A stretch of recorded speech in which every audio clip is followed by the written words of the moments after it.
This is the second episode in our kitchen technology series. In the first installment, we talked about coffee filters and salt cellars. Yeah, it was really interesting to learn how a major innovation like coffee filters came about because of one person's ingenuity.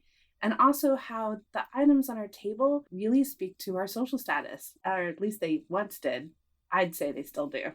I'd agree with you. And in today's episode, we're going to pry open the lid on a very common tool and talk about a kitchen implement that was popularized by a queen.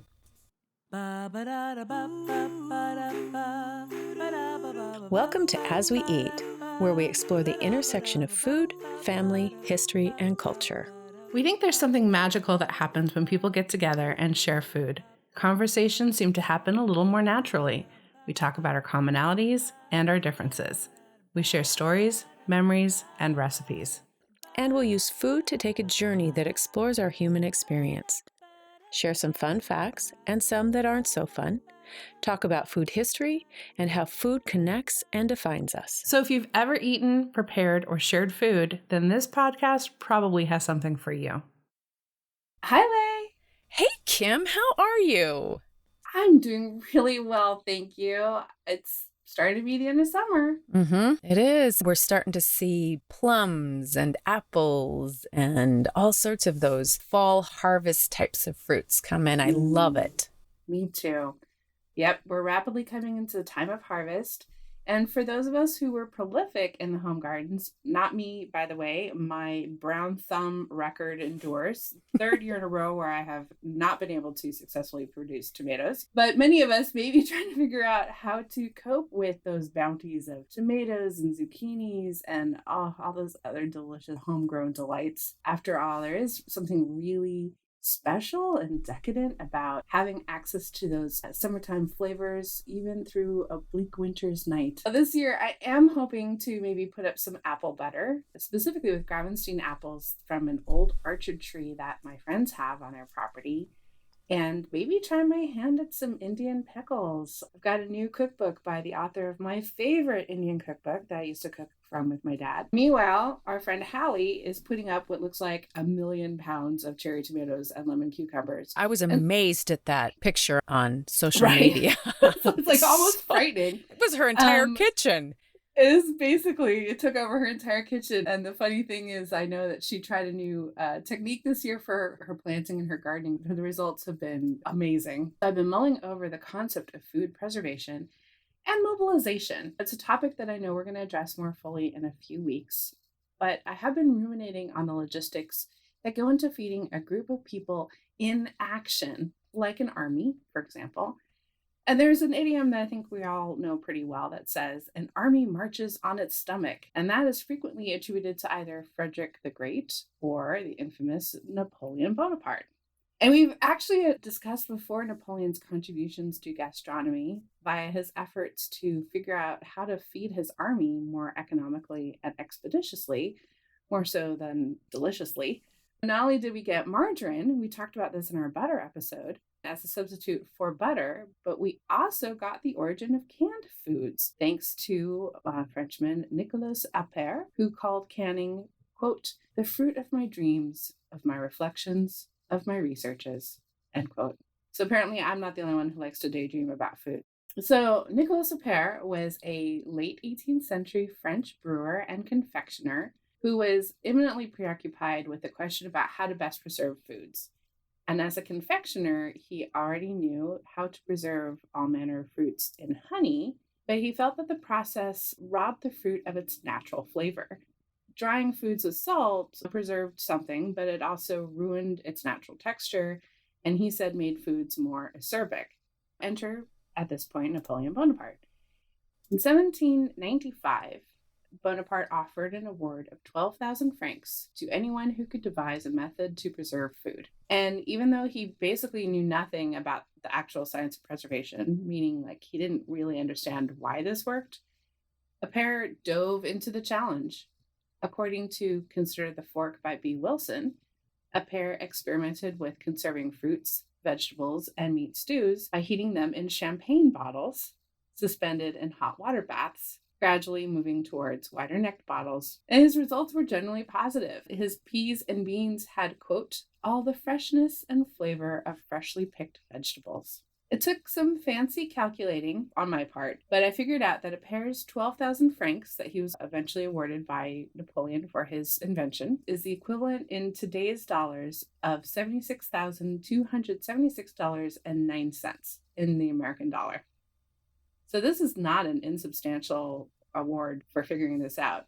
Appert published a book about his work in 1810, and you'd think that he would be a major household name, but he actually died a pauper. That's sadly somewhat the end of Monsieur Appert. Months after publishing his book, literal months, not years, but mere months after his book, British merchant Peter Durand filed and received a patent for preserving foods using a basically identical method.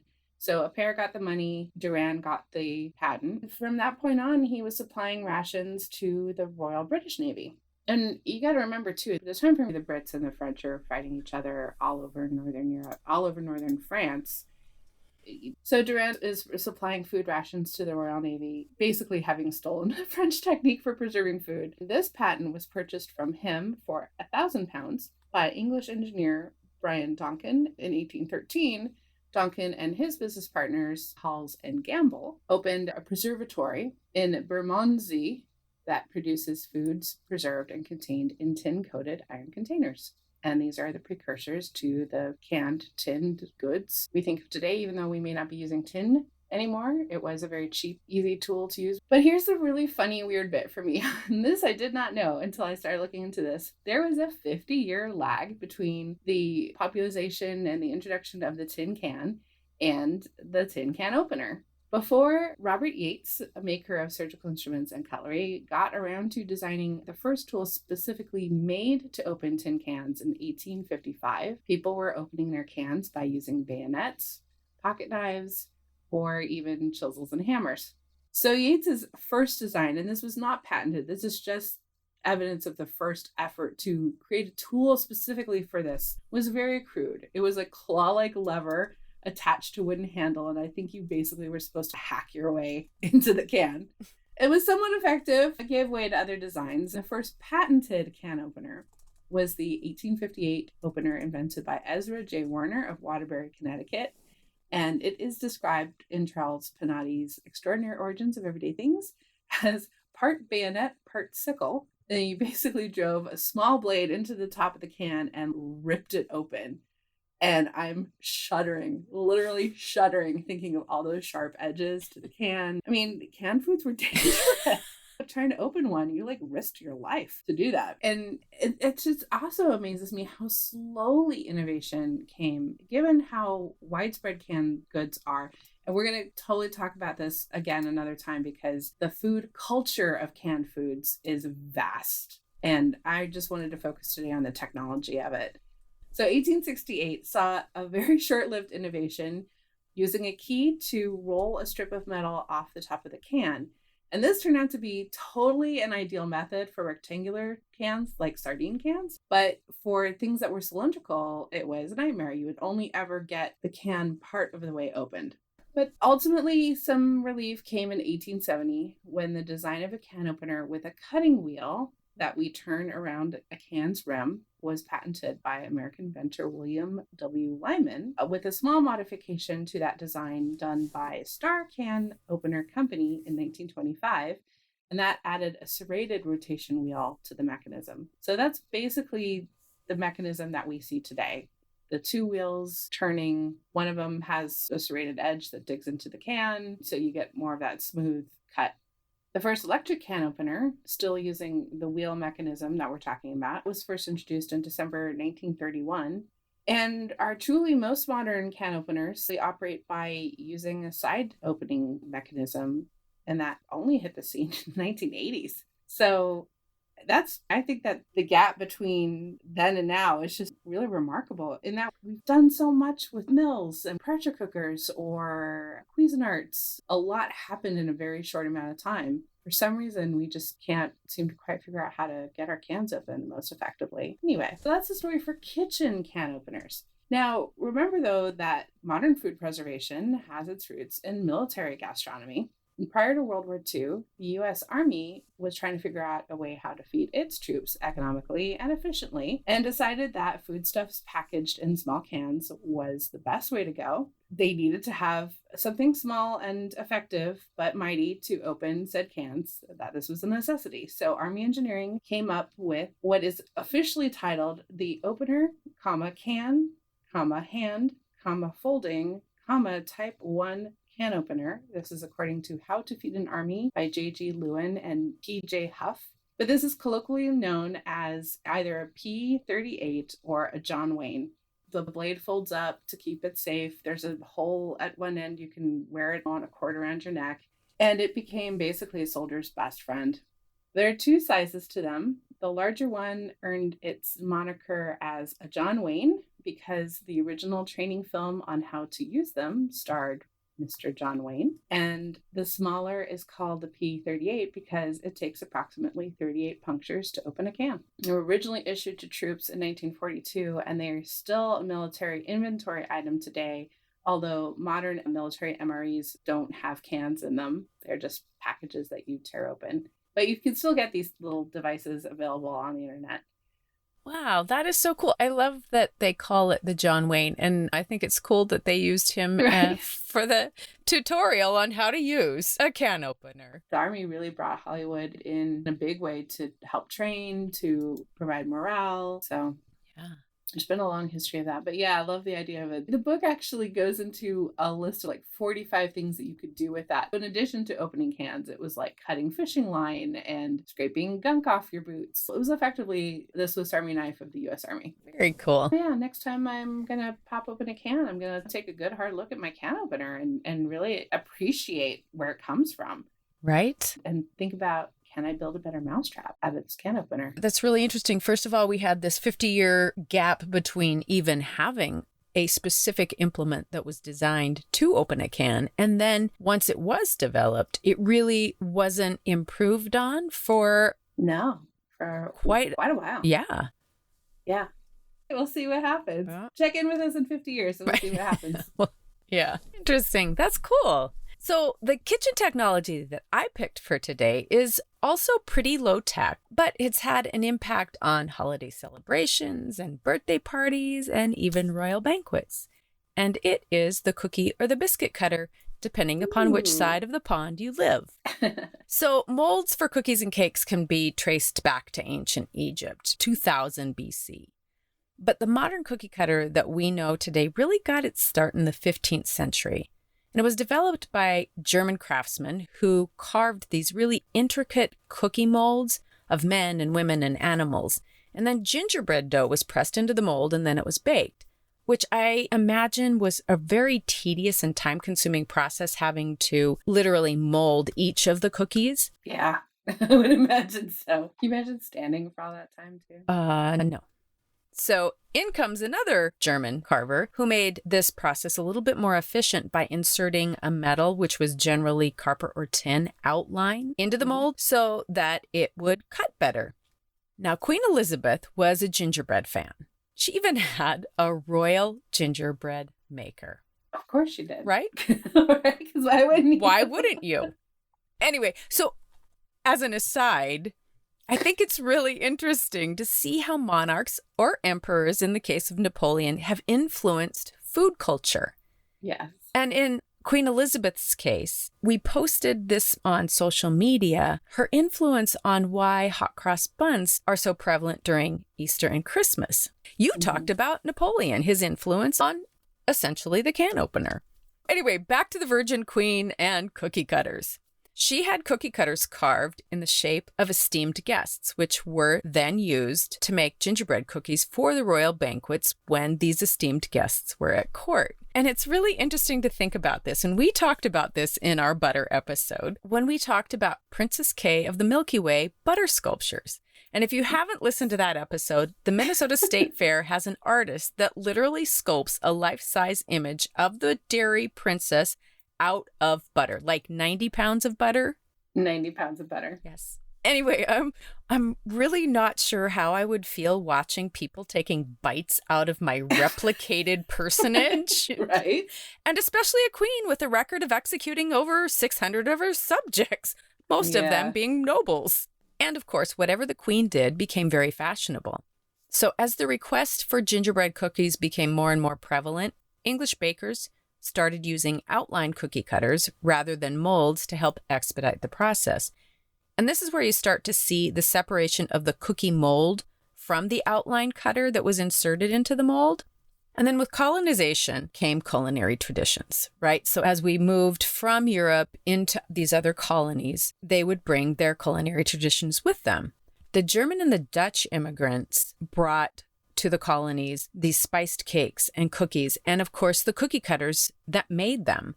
And these tended to be a little bit more intricate, and the shapes included doves and cockerels and bald eagles. But as people started to move further from the metropolitan areas, especially in the American colonies, you had rural tinsmiths and peddlers that would provide homemakers with these cookie cutters that they had shaped out of scraps of tin.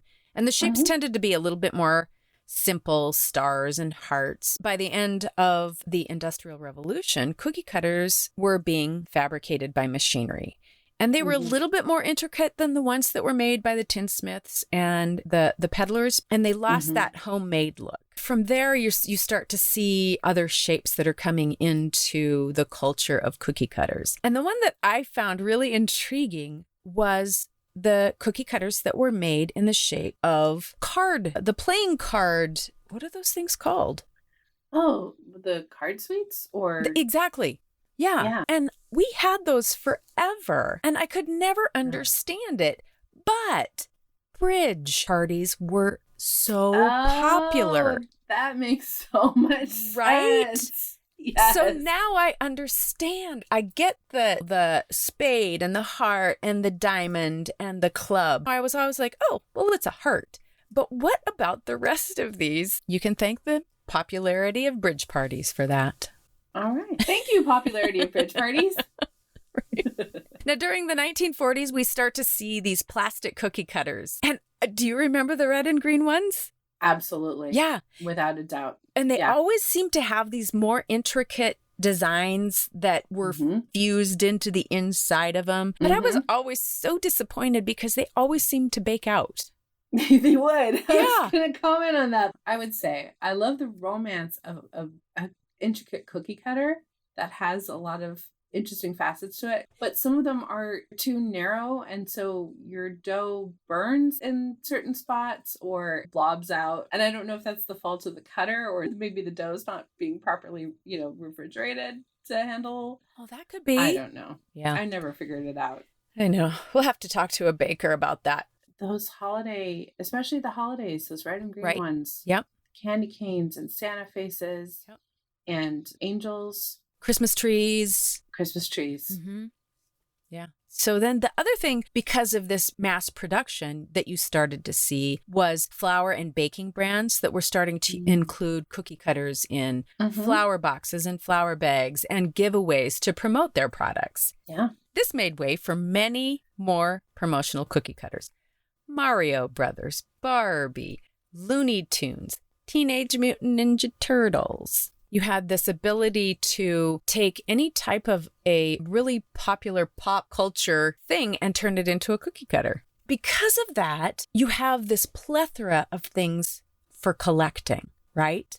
And cookie cutter collecting is big business. There's even an official cookie cutters collectors club called the CCCC that meets regularly and organizes the National Cookie Cutter Week, which is the first week of December, of course, the biggest cookie cutter usage month of the year.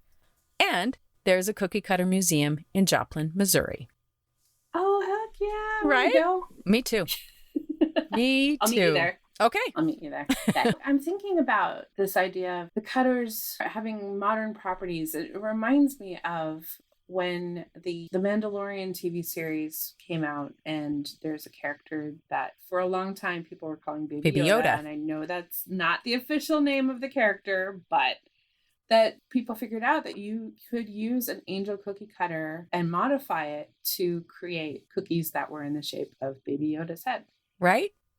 Yeah, so it's interesting how we are using these tools to affect new ideas, right? New shapes, new forms, new promotionals, new media.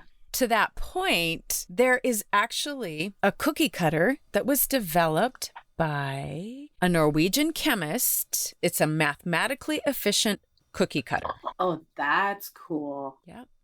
So, because that was always the challenge. Yeah. Looking at how, when you rolled out a sheet of dough, how many could I get out of this roll before I would have to like effectively re-roll? Wow, that's some delicious history there. Yeah, I thought so too. I'm feeling a little inspired. I feel like maybe doing a batch of rolled cookies today. Yeah. Or frankly, just a good shortbread. That's kind of where I'm headed, is maybe a lavender shortbread. Yes, please. I heard through the grapevine that you made yourself a cup of lavender green tea this morning. I did indeed, and it was delicious. I'm inspired to actually go brew some tea too. So tea and cookie. Tea and cookies. Or tea and biscuits, depending on what side of the pond we're on. Or tea and biscuits. Yeah. Okay, so I don't know what we have next. I do. I'm so excited to tell you. We are going to dig into Halloween candy. That's right. I'm so excited. This was a really fun topic to learn and to talk about. People get really ornery about their candy, especially at Halloween. Yes, and what we did discover is there is some of that orneriness between candy corns and Tootsie Rolls. Yeah, it's like a major showdown. There is. Yeah. It was a major showdown, and we talk about that. We sure do. Tell us, what is your favorite Halloween candy? For more information about today's episode, check out our website at asweeat.com. Follow us on Instagram at asweeat and join our new As We Eat community on Facebook. And so you don't miss an episode, subscribe wherever you listen to your favorite podcasts. It would make us super happy if you would share this with a friend and review it and rate it. 5 stars, please. And one more thing, we'll be publishing the As We Eat Journal, a companion publication to the podcast. We'll take you behind the scenes, dig deeper into food lore and history, share recipes and amazing photos, and so much more. Make sure to sign up on the website for updates. Oh, and one more thing. We also have a Patreon page where you can support us by becoming a patron. We've created an exclusive podcast for our patrons called Recipe Box Roulette. We think you're really going to love it. You've been listening to As We Eat, a multimedia project recorded and produced by Leigh Olson and Kim Baker. Obviously.